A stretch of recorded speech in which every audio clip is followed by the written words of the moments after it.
আপনারাও কি YouTube video বানাচ্ছেন এবং শুনেছেন এবার থেকে ইউটিউব চ্যানেল মনিটাইজ করার জন্য 4000 ঘন্টা নয় 8000 ঘন্টা সময়ের প্রয়োজন? তো এই কথাটা নিয়ে অনেকেই কনফিউশনের মধ্যে রয়েছে।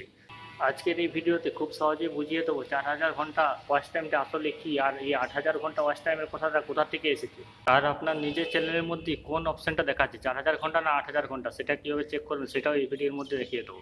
তাই ভিডিওটা প্রথম থেকে শেষ পর্যন্ত দেখবেন, কারণ আমি নিজে দেখাবো আমার নিজের চ্যানেলের মনিটাইজেশনের অবস্থা।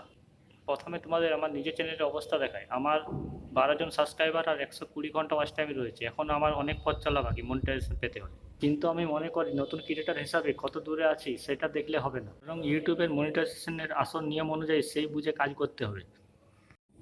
ইউটিউব চ্যানেল মনিটাইজেশন করার জন্য আগের যে নিয়মটা ছিল সেটা হচ্ছে 1000 সাবস্ক্রাইবার 12 মাসের মধ্যে আর 4000 ঘন্টা ওয়াচ টাইম 1 বছরের মধ্যে।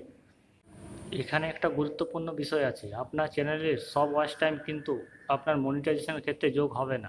বিশেষ করে শর্ট ভিডিও থেকে যে ওয়াচ টাইমটা আসবে সেই ওয়াচ টাইমটা আপনার 4000 ঘন্টা ওয়াচ টাইমের মধ্যে ইউটিউব কখনোই ধরবে না।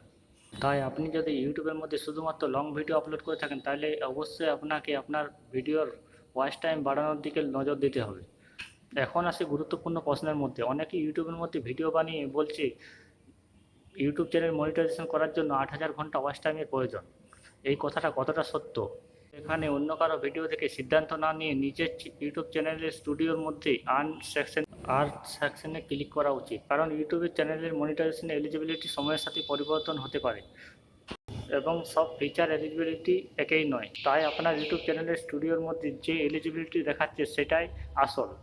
আমার ইউটিউব চ্যানেলের মধ্যে যদি 120 ওয়াচ টাইম থাকে এবং টার্গেট যদি 4000 হয়, তাহলে 4000 মাইনাস 120 সমান 3880 ঘন্টা বাকি।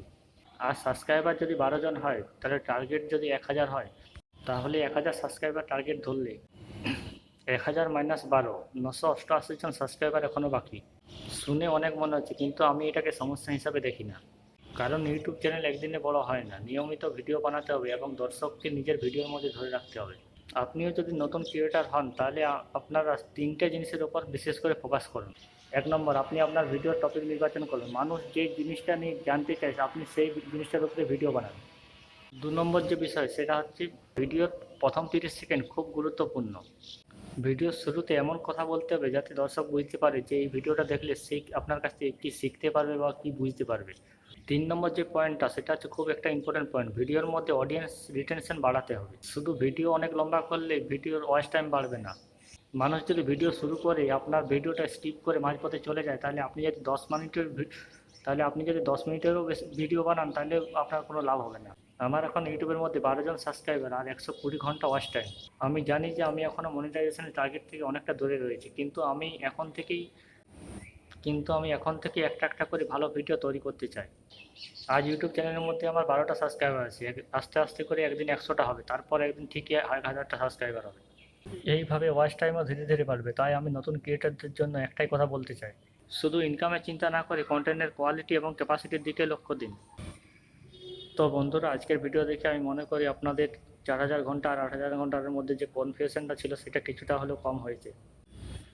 আপনারা নিজেদের চ্যানেলের মনিটাইজেশন রিকোয়েস্ট দেখতে আপনাদের ইউটিউব স্টুডিওটি অবশ্যই চেক করবেন।